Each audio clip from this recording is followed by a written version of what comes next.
Hello guys, isang mapagpaalang araw sa ating lahat at panibagong araw, panibagong pakikipagsubok, no? So actually ito'y hapon at pauwi ko lang din galing trabaho. So nag-invite at nagyaya yung aming PM. So actually nag-travel lang siya from Dubai to Jeddah dahil nag-site visit kami sa project.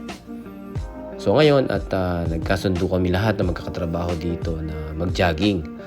Actually ito kasing aming katrabaho na to na si Mr. Jun Ray ay talagang athlete siya, tumatakbo siya ng marathon o nag-Ironman pa nga eh. So ako naman, alam niyo naman, basketball ang hilig ko at minsan jogging din para bawas taba, di ba? Para iwas cholesterol. So yun nga, nag-travel lang nga tayo, pupunta tayo sa hotel niya. At yan, travel lang tayo, papunta dun sa kanyang hotel at magkikita-kita kami ng 6 PM in the morning. So yan, palubog pa lang ang araw. So ito yung Corniche na lugar na halos tabing dagat na dito sa Jeddah. So naisipan namin na dito kami tumakbo dahil actually hindi pa masyado kasing takbuhan yung lugar na to dahil marami lang nag-walking at maraming tumatambay. Kasi isa sa pinagtatambayan talaga itong Corniche area ng almost mga family, usually mga family, mga friends, mga ganun. So ayan, papunta na nga tayo, malapit tayo sa hotel niya at ayan, nakita ko na nga yung aking katrabaho, no? Na si Mr. Nestor Natividad. Ayan. So, ayan. Actually, kumpare natin yan. At ayan nga. Nakita natin yung napakaganda niyang sapatos. Yan talagang sapatos na suot niya. Pang jogging talaga. Hindi tulad ng gamit kong sapatos na pang basketball. So, ayan. Napag-usapan nga namin yung motor. Nagpaplano nga daw siyang bumili. At syempre, sinubukan din niya. Kaso ang tingin niya parang mataas daw sa kanya. Yung nakasakay din. Na-testing din ang ating big bike. So, yun na nga, nakikita natin doon. Bumaba na sa hotel. Ang ating kakulig, no? Na si Mr. John Ray. So, yun na nga. At syempre, patuloy na tayo sa ating pagtakbo niyan. Kaway ka na, sir, oh. Naka-vlog yan. Nakaway ka, naka-vlog yan. Naka-vlog na tayo niya, no? Naka-vlog na yan. Kanina ba yan, no? Okay. Yung at syempre konting warm up para bago tumakbo ang aming mga kasukasuhan na nagsisikipan ay kailangan paluwagin para pagtakbo namin hindi kami mahirapang tumakbo, no? Yan, konting kembot, iyon eh, nakala mo naman talagang mga feeling marathon. So yung nasa gitna lang namin yan ang talagang athletic. So ako hilig ko lang talaga konting jogging, konting papawis at basketball. Ayan nga, nagsimula na nga tayo. Makikita niyo, pawis na agad. So ayan, takbo lang tayo. Sabi namin, nag-usap kami, takbo lang. Yan.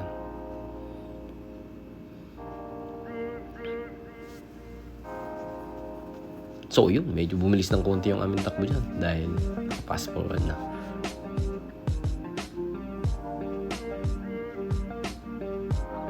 Yun, pa-smile pa ako dyan. Kala mo naman talagang mananakbo pero mamaya pagod na yan. So actually guys, yung dulo ng Corniche na yan ay naikot namin hanggang doon sa may pinakadulo ng mosque. Nagsimula kami dito sa bandang west, no? At papunta ng north.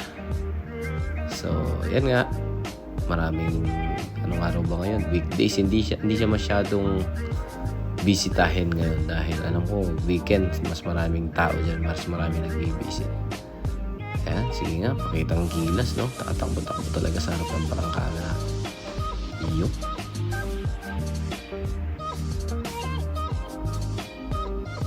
So, yun na nga, nakakaramdam na kami ng pagod at malapit na kami sa dulo. So, nagsimula kami tumakbo alas 6 mahigit. So, nakatapos din kami ng halos 1 hour and a half, no? So, ayan, at medyo nakatapos kami ng konti sa kalahati ng aming tinakbo na. So konting unat-unat ulit, plumping kung tawagin, di ba? Yung para daw lumiit yung aming tiyan. Actually nagagawa ko din dati yan eh. 1 minute. Taas muna tayo ng konti, pull up, yan. Then downside tayo para alam mo talaga malaking tulong, no? Malaking tulong ito. Unang-una, ang edad natin is patanda, hindi tayo pabada. Kaya kailangan talaga natin ng exercise sa katawan, yan. Yun, no? Nagkaka-smile lang pa kami dyan dahil talagang kala namin eh. Sabi kasi ng aming kakulig niya si Mr. Joey. Kala niya talagang kami makakasabay sa kanya. But salamat sa Panginoon at nakasabay naman tayo kahit pa paano. Yan ang kagandahan sa baguhan na katulad namin. No? Inaalalayan pa rin kami ng aming marathon leader team. Yan.